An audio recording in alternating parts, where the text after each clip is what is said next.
So can I just revisit two subject matters with one example? Mr. Folds, sorry, I can't read from here. Spence, and perhaps Dr. Kennedy. You'd be familiar with acoustic vehicle alerting systems?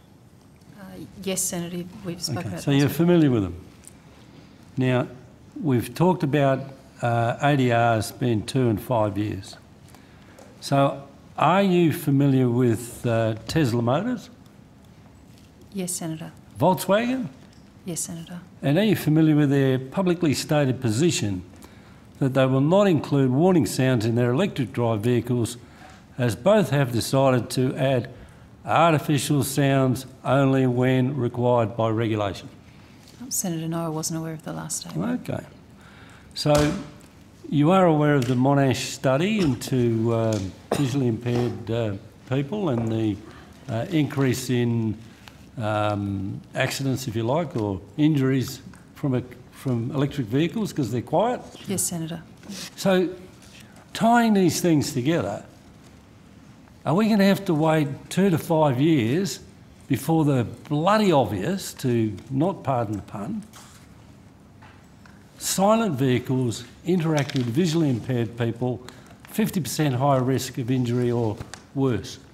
Are we going to have to wait 2 to 5 years for someone in your 59 people to do an ADR to tell us that? Excuse me, Senator, I might ask Ms Nyakangama to provide an update. Sorry, you're the DepSec. Can you answer it? No, Senator, that's why I'm asking my colleague. You can't answer whether it's 2 to 5 years.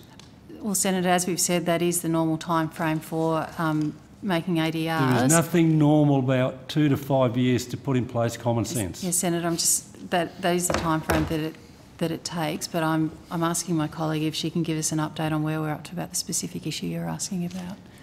Well, an update? I just want... Well, let's hear this. Okay. Update me. We're not currently doing any specific work on a noise standard for electric vehicles in the Vehicle Safety Standards ADR work program. So what I read from that is, when it gets on the agenda of the department, it will take 2 to 5 years, but it is not currently on the agenda. Not in the development of new ADRs. Senator, can I take on notice? I think it may be on our harmonisation and maintenance program, where we update to incorporate the latest versions of standards that we already have in place. But I'm not sure exactly where that's at. I'll take that on notice as to the work that's underway. I don't have any information with me at the moment about it. Can I just ask Mr. Folds, you're supposedly the expert in this space. Or at least you've been there for a fair while at estimates, so maybe you're not an expert, you're just a regular attender. Were you aware that Japan issued guidelines in January 2010 on acoustic vehicle alerting systems? No. Were you aware that the US approved legislation in December 2010? No. Well, when do we become aware of these things? And do we just wait till enough blind people have been run over? I mean, Monash have done the study. The visually impaired people have made a presentation to myself and Senator Still, and anybody else that will listen to them.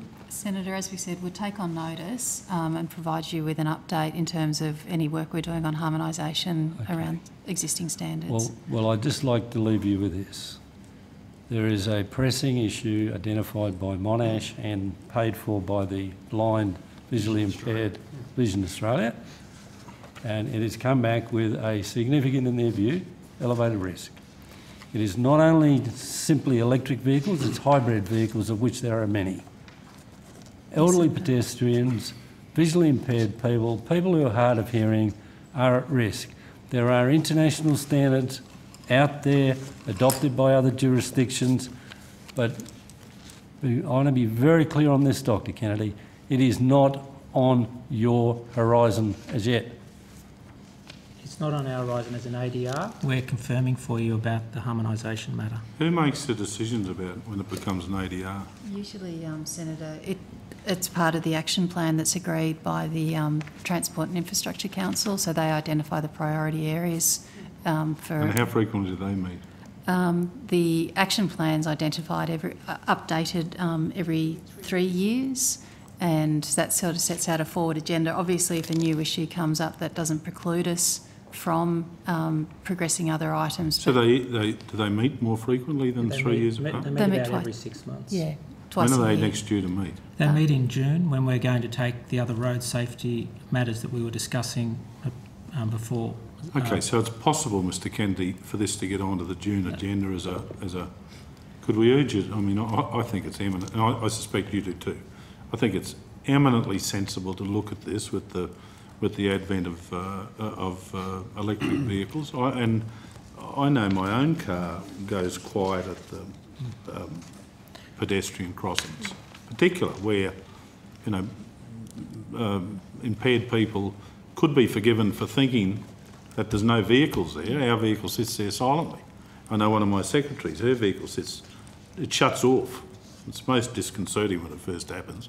You want to get out and lift the bonnet. But could we just know that you're going to really lift this through the stakes as best you can to convince them to get it onto the agenda to get this progress started? It's entirely consistent with the recommendation 7 of the strategy that the senators have been talking about around implement rapid deployment and accelerated update of proven vehicle safety technologies and innovation. So Right. it's right in the middle of it, Senator. And while we're on the subject of killing pedestrians, whether they're blind or not, the evidence from the coronial hearing about sound warnings from particular prime movers and trucks that can't see pedestrians who might be weaving through the traffic,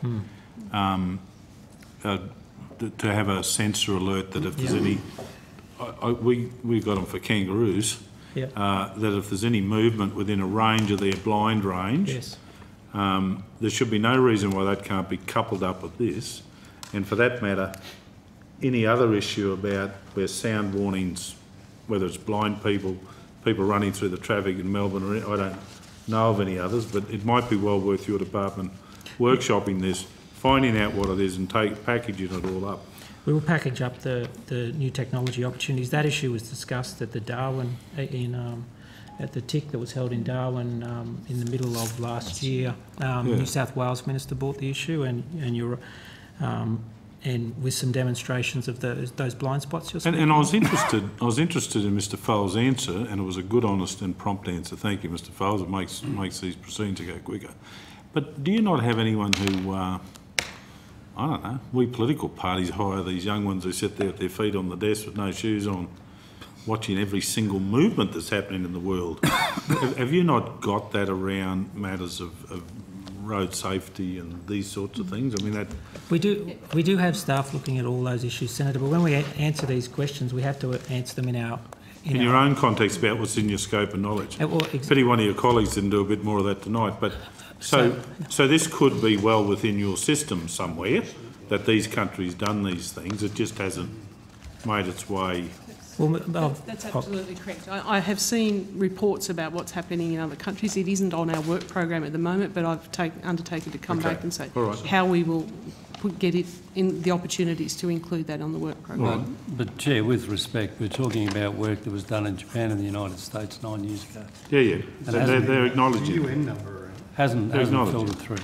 But anyway, Dr. Kennedy, you mentioned the report, so I'd like to very quickly go through that. Yes. The release of the report, 12 September 2018. The department has the department been working on all 12 of the recommendations? Yes, I think one of my colleagues gave us some evidence earlier that apart from the governance review, that task force is to take all the recommendations to the next Transport Infrastructure Council meeting in June of this year with a plan. Have you identified actions for the Commonwealth to take? Well, sorry. Senator, that's what we're working on at the moment. The point that you've just made is around the audible warnings is something that would obviously fit very neatly in with recommendation 7. We're currently in the process of being as ambitious as we possibly can to get a meaningful decision out of the Transport and Infrastructure Council meeting later this year. We're all pretty good on our feet, but have you actually identified actions as we speak and prepared to take them to the government? We're in the process of doing that, Senator. I'm not trying to be cute on that, but we're So we're you're not at actively the working stage on of it. actual advice on individual recommendations as yet. Is that correct?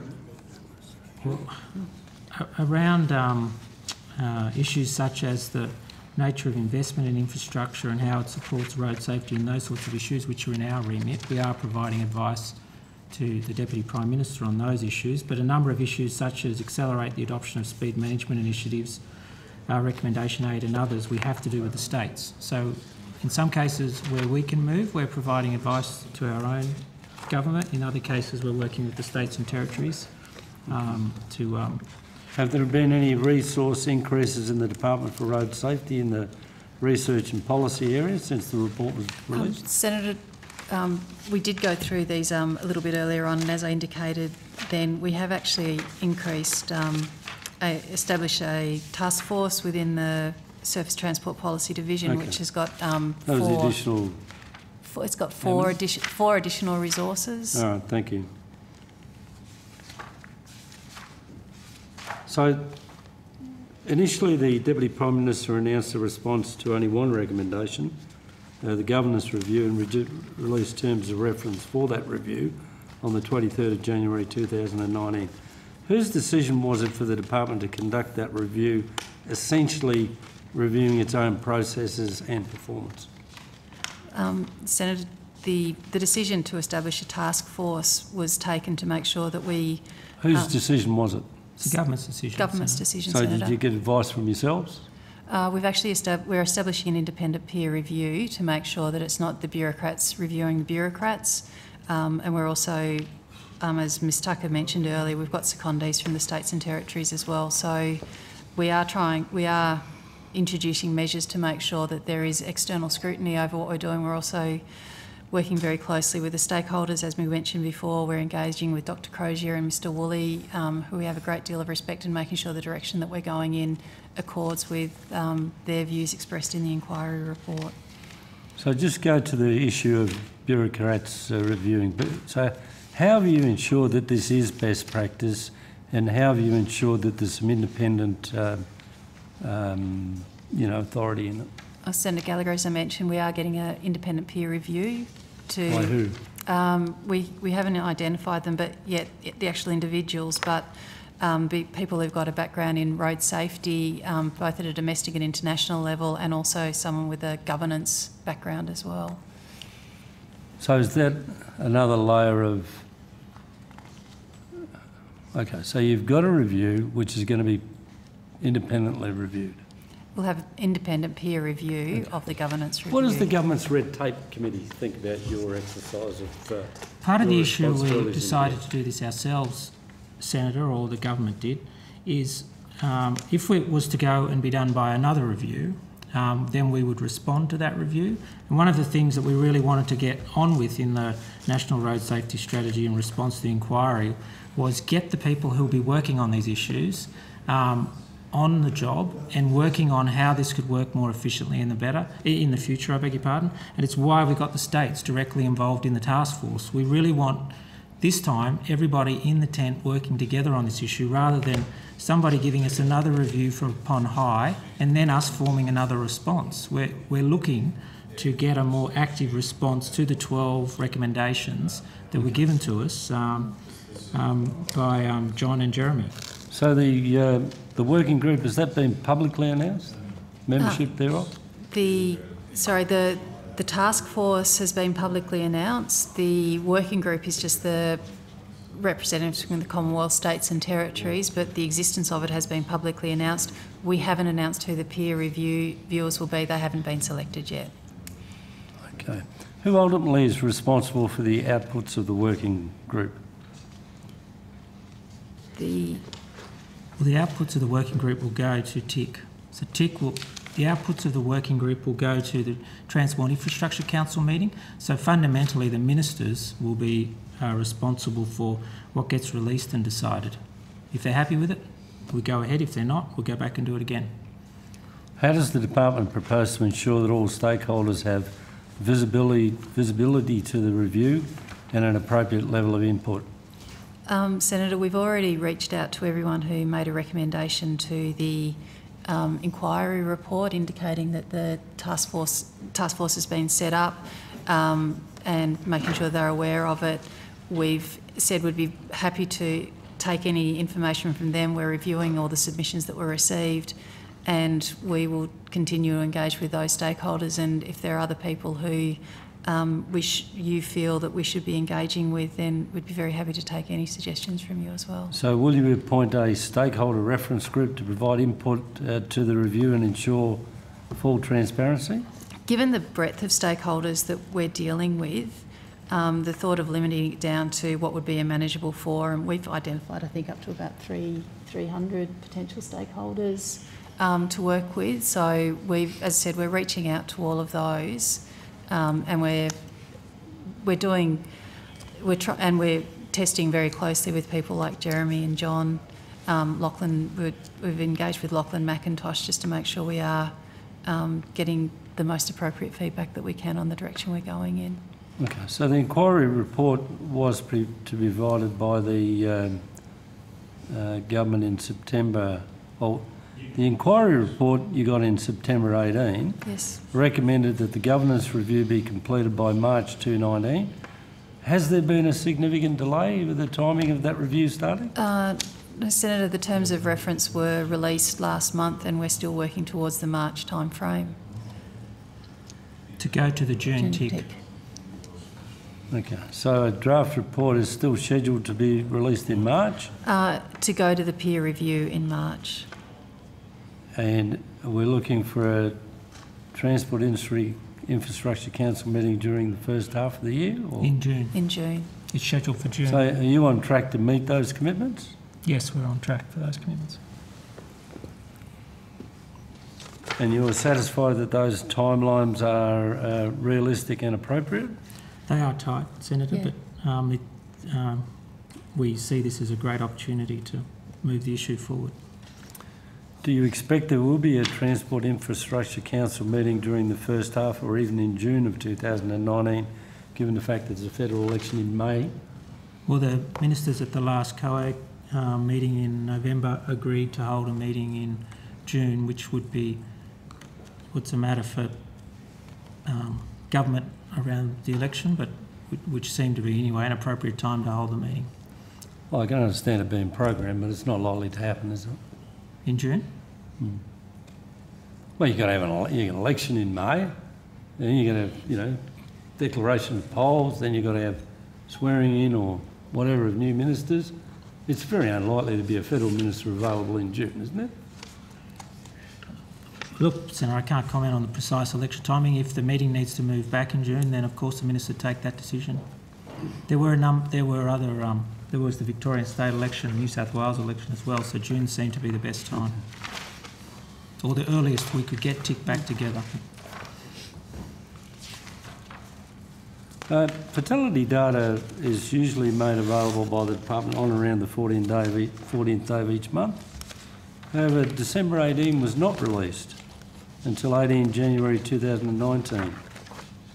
Any reason for that? Aberration? I have to take that on notice, Senator. Well, you on leave, Mr. Foltz? On the 18th of December? Well, 14th of December? No. I mean, it's not happened before. The data comes out. I don't know. That's actually Pt3 that releases that. I'm very sorry, Senator. He's just not, Gary's not, the head of Pt3 is not here. So we just... But I'll see if I can find out. Okay.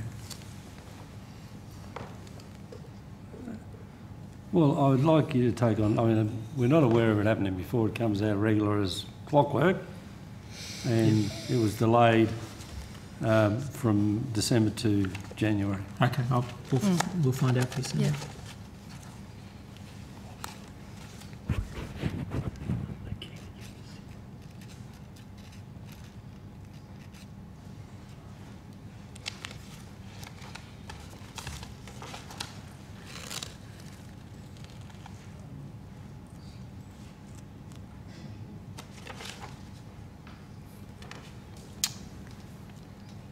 So let's just have another little stab in the dark. So vehicle emissions. So we know vehicle emissions, and the government's announced the formation of a ministerial forum on vehicle emissions in October 2015. Forum was charged with formulating policy on fuel quality standards, NOx emissions, CO2 standards for passenger vehicles. Does that ministerial forum on vehicle emissions still exist? Yes, Senator. Who's the chair, or which minister? The Deputy Prime Minister is the chair, and the other members are Minister Price and Minister Taylor. Okay, how many times has it met? It's met on 13 occasions since it was first established. With how many different ministers? I'll have to take that on notice. Sorry, what was the question, Senator? With how many different ministers? I'd have to take that on notice, Senator. If we go back to the ADR and the... Mr Fole, would you be familiar with the Euro 6 diesel engine? Yes. Light or heavy? Heavy. I'm aware of it, yes. Yeah. So you're aware of the fuel savings and the emission savings? Yes. Yeah. You're aware of the weight issue with the front axle weights in Australia and the ADRs? How long will it take you to get the ADRs in shape so that we can enjoy Euro 6 engines and heavy vehicles? Is that a 2 to 5 year after it gets on the agenda? Senator, I don't know the answer to that as a technical expert, but Ms Naikangama might know that detail. One of the priority actions in the current action plan, the 2018-2020 action plan, is to look at removing barriers to the introduction of cleaner and safer heavy vehicles. So one of the things that we're looking at is potential trade-offs for dimension and mass limits for safer and cleaner additions to the vehicles. So that's it's we're made looking a priority list? It's on the current action plan. And what's the... And so we hope to have explored that and have something, some recommendations or changes in place by the end of the current action plan, which is 2020. What will happen in 2020?